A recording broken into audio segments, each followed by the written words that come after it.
Hey everybody, thank you so much for tuning in. Today's video is a Dollar Tree DIY Mosaic Stone mirror. Now I was looking for these all over the place, trying to find an affordable one for my home, and all of the prices that I saw were $100 and up. So I of course wanted to try and DIY it and see how it turned out. I really hope that you guys enjoy this video and stick around by subscribing to this channel. Let's go ahead and get started. For this project, I'm going to be using two Dollar Tree pizza pans, and even though these are heavier than the ones that they've had, they still have a slight bend to them. So I want to layer both just to avoid cracking my mirror whenever I'm transporting the entire thing. So I'm going to be using some E6000 to bind them together. You can use any color of E6000 or Gorilla Glue as you want. I just have this one left over. So I'm going to make sure that I add an extremely generous amount because it's really important that these two pieces stay together. So make sure you add it to the border and a ton in the middle. So once you have a generous amount of glue onto your pan, you're going to place your other pan on top and add some weight to it. And I used these binder clips from Dollar Tree to secure the sides. And this is really important because this does lift up. So make sure that you add this, or at least add a ton of weight to the top so that it can dry nice and flat and together. So now you're going to let this dry for 24 hours, and the following day you can take this apart.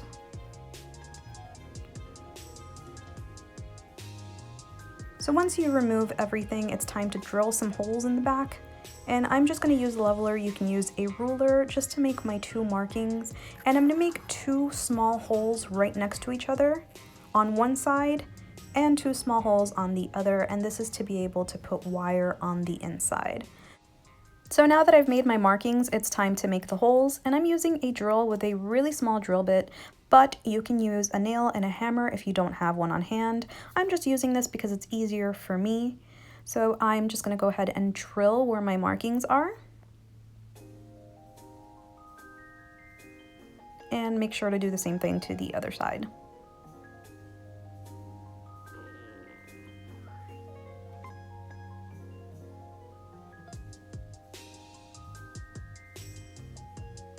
So now that I have my holes, I'm going to use this Dollar Tree picture hanging kit. And in the kit, it brings this wire. And what I'm going to do is I am going to feed the wire through one side of the hole and bring it out on the other. And then I'm just going to make a double knot. And once I make the double knot, I'm just going to wrap that wire around. And this wire should be sturdy enough to handle the weight of the mirror and the stones. Just make sure that you're wrapping all the excess wire, and you can cut it down if you really want to. So now you're going to do the same thing to the other side. You're going to feed it in through one side and bring it out through the other.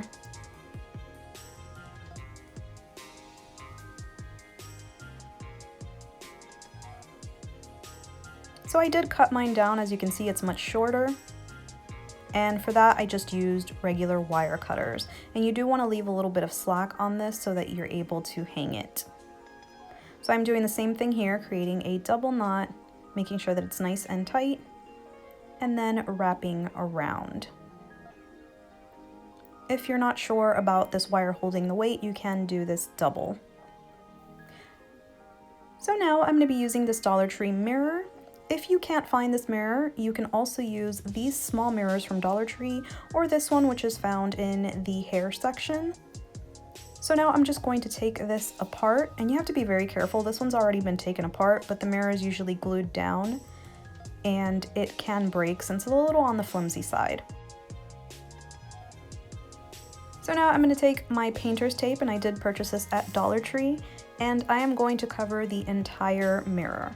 So I'm going to start from one side and work my way over to the other. And this is really important because if you do plan on adding grout to this mirror, which I didn't, you want to make sure that you don't get grout all over your mirror.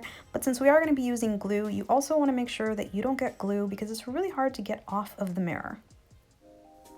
So when I get to the other side, I'm going to add a little piece of tape to the end, and this is just to make it easier when it's time to pull this apart. So now I'm going to make my little indentations where the mirror ends. And you can cut this down using an X-Acto knife. I'm using a box cutter. I'm just going to trace along my indentations and remove that extra tape. Normally you would tuck things down, but it would be impossible to remove if you tuck it under, so this is the best way to do it. And take your time with this so that you end up with a nicely covered mirror. Now that the mirror is fully covered, it's time to place it on your pan, and as you can see, this part right here is going to come in so handy later on. So I'm going to flip it on its backside and add a really generous amount of E6000, but again, you can use Gorilla Glue or whatever glue you trust. Just make sure you're adding a really generous amount so this doesn't fall later on. So now I'm going to place this on my pan, and I did realize that I drilled those holes a little close to the center, but it's okay, it's not going to affect the mirror at all whatsoever. Now I'm just going to add some weight and let this dry for 24 hours. So once it's dry, you can see this mirror is not going anywhere, and even the wires in the back do not affect it since they don't move out of place.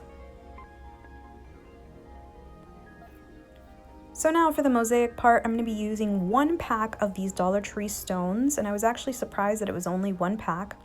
And this isn't from Dollar Tree, this just made my life easier. I got this at Sally, and this is meant for hair dye to get everything out of the tube, but I'm going to be using it for my E6000 to make sure none of this goes to waste.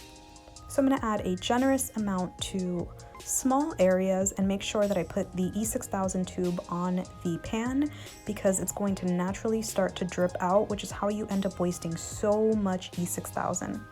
And I'm going to add my stones in no particular order. I am just randomly adding and then spreading my glue, making sure that I'm working fairly quickly so that it doesn't start to set in place before I can move it around.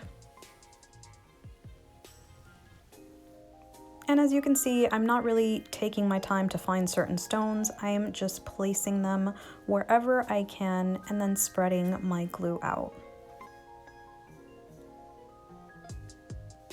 And using this has helped me save so much glue. I really thought I was going to need 2 tubes for this, but in reality, I just ended up using 1. So this entire mirror cost about $7, and that's including the glue. So I worked my way around the entire mirror, and I still had E6000 and stones left, so I wanted to do the border, and I used the exact same method and covered the whole thing. And look how beautiful that looks. You can add grout to this once it's dry, but I didn't want to add any more weight, so I just let this dry overnight, and as you can see, I still have a bit of E6000 left. Once everything is dry, you can go ahead and remove your tape, and I'm starting from that little section that I added my extra tape to. And as you can see, even though everything is really dry, I want to be very careful because, like I said, this mirror is really thin. So once all your pieces are off, you can just Windex your mirror, wipe it down, and if anything is left over, you can also use some Goo Gone to get rid of any of the E6000 that it's seeped on, but if you covered your mirror well, there should be nothing left over. Now your mirror is ready to display on your wall or wherever you'd like, and you have a beautiful $7 Mosaic Stone mirror. If you liked this video, please don't forget to give me a thumbs up, and thank you so much for watching. Till next time.